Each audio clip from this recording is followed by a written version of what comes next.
Hey everyone, this is Charnie here in Ocala, Florida with Great Expectations Realty. Today I wanted to talk to you about something different than a house that's for sale or anything like that. I wanted to talk to you about myself. The reason why, I've gotten a few questions about my accent. People want to know where my accent is from, and I know my accent has always created this big mystery, even when I'm in places that are more diverse like Miami, and people always want to know where's your accent from because we can't really pinpoint it. So I wanted to talk about that, and I wanted to talk about how my journey here has come about, and how where I'm from, where I was born, has shaped me into who I am today. Yes, anyway, let's continue about my accent. The reason why I have the accent that I have is because I was born in Port-au-Prince, Haiti, back in the 80s, early 80s, and I grew up there. I did all my schooling there. I even started college in Haiti. And then in 2004, there was a lot of issues in the country as far as, like, the usual, okay? A lot of political issues. And my mom also became very ill. She still is. So they decided, you know what? It's time for me to leave the country. I will not go into details about that, but I did leave the country, and yes, I'm a U.S. citizen now. And I lived for the better part of my 20s. I would say my entire 20s, actually. I live in St. Thomas, Virgin Islands. Yes. So this is my second home. St. Thomas is my second home. A lot of my friends are from the Virgin Islands. I enjoyed living there. I mean, I really enjoyed it. It's paradise. I mean, how could you not love living in the Virgin Islands? The beach and the food and everything. But here is how the Virgin Islands has influenced my accent. If you've ever been in the islands, especially St. Thomas, there are a lot of people from different islands. So you have people from Dominica. Do not confuse that with Dominican Republic, which is completely different, two different islands. And you have people from St. Lucia, from all kind of St. Kitts and Nevis. You have people from all over. So the U.S. Virgin Islands, especially St. Thomas, is this melting pot. And then you have the Haitians, like me.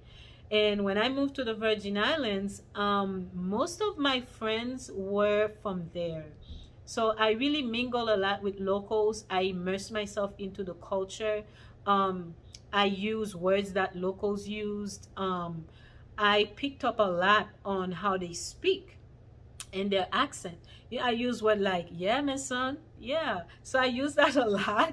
So when I moved to Florida for good, and I mean for good because I always used to go back and forth. I had a pretty awesome job. I had awesome jobs in St. Thomas. I worked in the hotel industry, and before I left, I worked for a PBS station, which is a government. It was a government job, and it was, pay was pretty decent, and I got to move. I got to move around, live my life, go to the beach. I also did some translation gig for the courthouse and the feds. That's another business I'm not going into, but I did that. And when I decided to move to Florida, it was a lot of adjusting for me to do. So you can imagine me having Creole and French. Yes, I do speak French as well. And then the U.S. Virgin Islands dialect. Then now I'm trying to speak proper English. Yes, it was quite an adjustment, but I made it. I mean, it is what we do as immigrants. We adjust to places that we go to. It's very rare that, at least Haitians, that we don't adjust to where we move to.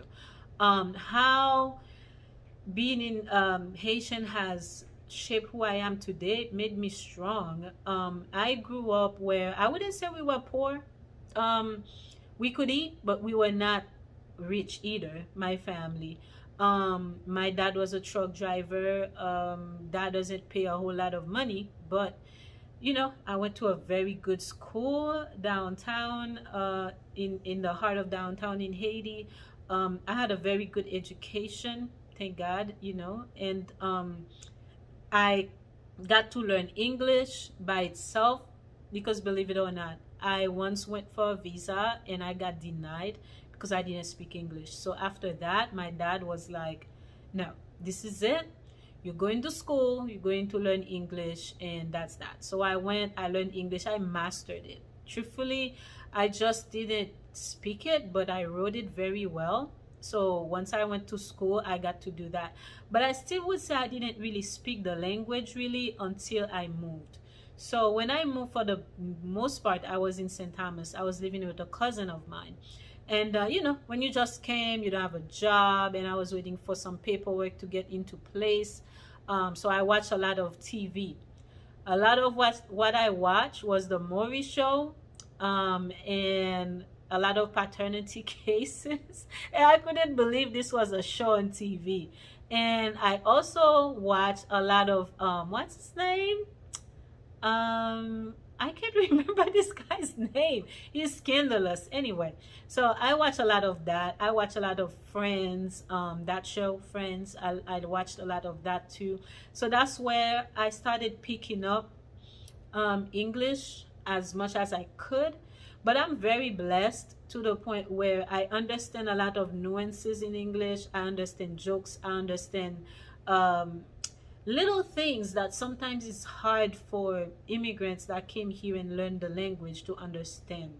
So I immersed myself a lot into the culture, and you know, I watch a lot of TV, watch a lot of news, CNN, Fox, you name it. I watched it because I love politics, and basically that's where the accent came from, and that's where I perfected my understanding of English. I would not say that I perfected my English speaking skills, although I have never had an issue with anyone understanding me. I have held many jobs here in this country, and the way I speak has never been something that held me back. So I'm grateful for that. Of course, you're gonna find people that don't like you or they hate your accent. I literally got fired one time by a lady because she hated my accent, but I couldn't sue them. That's another story, because lack of understanding at that time, and I didn't do that. But she told me she hated my accent. But really and truly, most people that I always meet, they love my accent and they always want to know where it's from. And usually I get a lot of people think I'm from like Africa. Well, you know, I'm from Africa, but I wasn't born in Africa. I was born in Haiti. But I have even had like people from Africa, from countries in Africa, has approached me and like start speaking their dialect, and I'm like, I don't understand.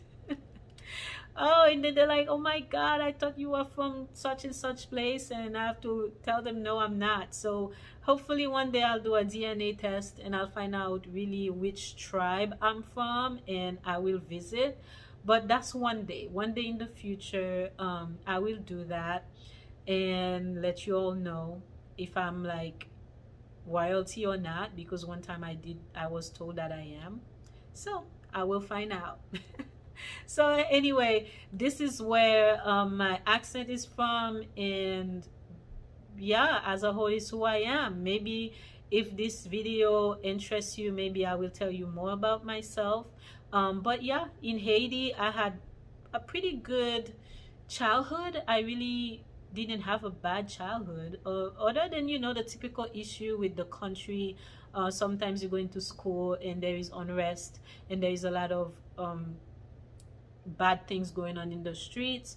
But otherwise, you know, I grew up in a big family, close-knit family. All of us cousins, we were raised together as brothers and sisters.